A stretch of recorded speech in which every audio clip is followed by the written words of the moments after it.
আসসালামু আলাইকুম। নতুন একটা রেসিপিতে সবাইকে স্বাগতম। আজকে করে দেখাবো পটেটো উইজেস। এই জন্য আমি এখানে এরকম মিডিয়াম সাইজের 5টা আলু ছিলে ধুয়ে নিয়েছি। তারপরে উইজেসের সাইজটা এভাবে কাটতে হবে। মাঝখান বরাবর প্রথমে 2 টুকরা করে নিতে হবে, তারপরে আবার 2 টুকরা করতে হবে 1 টুকরাকে। এরপর এই মাঝখান বরাবর আবার 1 টুকরাকে 2 টুকরা করে নিতে হবে। ঠিক এরকম, একেবারে মোটাও হবে না, আবার একেবারে পাতলাও হবে না। উইজেসের টুকরা এরকম হয়, এভাবে কাটতে হবে। আপনারা দেখে নিশ্চয়ই বুঝতে পারছেন।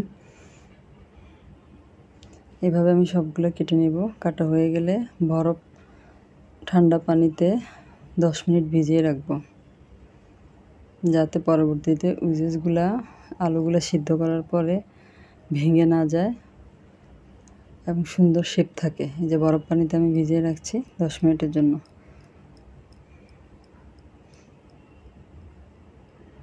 ভিডিওর শুরুতে একটা লাইক দিয়ে ভিডিওটা শুরু করবেন, আর যদি ভিডিওটা ভালো লাগে তাহলে চ্যানেলটা সাবস্ক্রাইব করবেন আর ভিডিওটা শেয়ার করে দিবেন।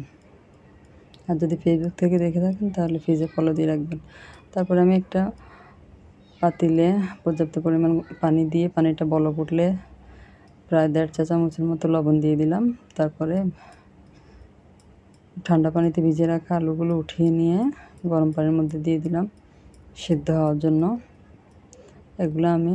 আলুগুলো আমি 70%-এর মতো সেদ্ধ করে নেব। পুরোপুরি সেদ্ধ করার দরকার নেই। এই যে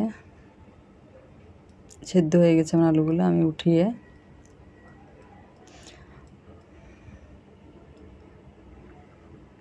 একটা পরিষ্কার কাপড়ের উপরে রাখবো। আপনারা চাইলে এখানে কিচেন টিস্যুটা ব্যবহার করতে পারেন। তারপরে সবগুলো আলু উঠিয়ে নিয়ে আমি ভালো মতো কাপড় দিয়ে মুছে নিব, যাতে আলুর মধ্যে কোনো প্রকার পানি না থাকে। তারপরে একটা ব্যাটার রেডি করতে হবে। একটা মিক্সিং বোল নিয়েছি আমি, এখানে 1/3 কাপ ময়দা নিয়েছি, আর 1/4 কাপের থেকে একটু কম কর্নফ্লাওয়ার নিয়েছি। এখানে কর্নফ্লাওয়ারটা নিতে হবে। তারপরে দিয়ে দিলাম আমি এখানে 1 চা চামচ অরিগানো আর স্বাদ মতো লবণ, আর দিয়ে দিলাম 1/2 চা চামচ থেকেও কম বেকিং সোডাটা অবশ্যই এখানে দিতে হবে, তাহলে ভাজার পর এটা অনেকক্ষণ ক্রিস্পি থাকবে। আর দিয়ে দিলাম আমি এখানে 1/2 চা চামচের মতো মরিচ গুঁড়া, আর চাইলে এখানে চিলি ফ্লেক্সটাও দেওয়া যাবে। আর আপনারা যদি চান তাহলে একটু ধনেপাতা কুচি দিতে পারেন এখানে। ব্যাটারটা আমি একটু পানি দিয়ে করে নিয়েছি। এরপরে আলুগুলো দিয়ে এরকম করে একটা স্প্যাচুলা দিয়ে উল্টে পাল্টে মেখে নেব। উইজেসের মধ্যে ব্যাটারটা এরকমভাবে লেগে থাকবে, একেবারে আলুর মধ্যে ডুবে যাবে না। এই যেমন আমি করে নিলাম ঠিক এরকম,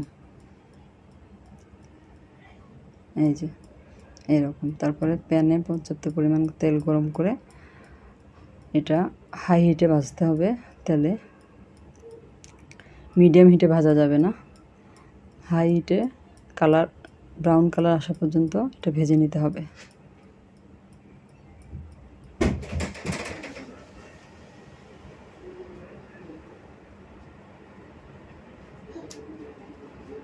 এই যে আমার ভাজা হয়ে গিয়েছে, আপনাদেরকে আমি একটা ভেঙে দেখাচ্ছি। অনেক মজা হয়েছে খেতে। আপনারা বাসায় এভাবে ট্রাই করবেন।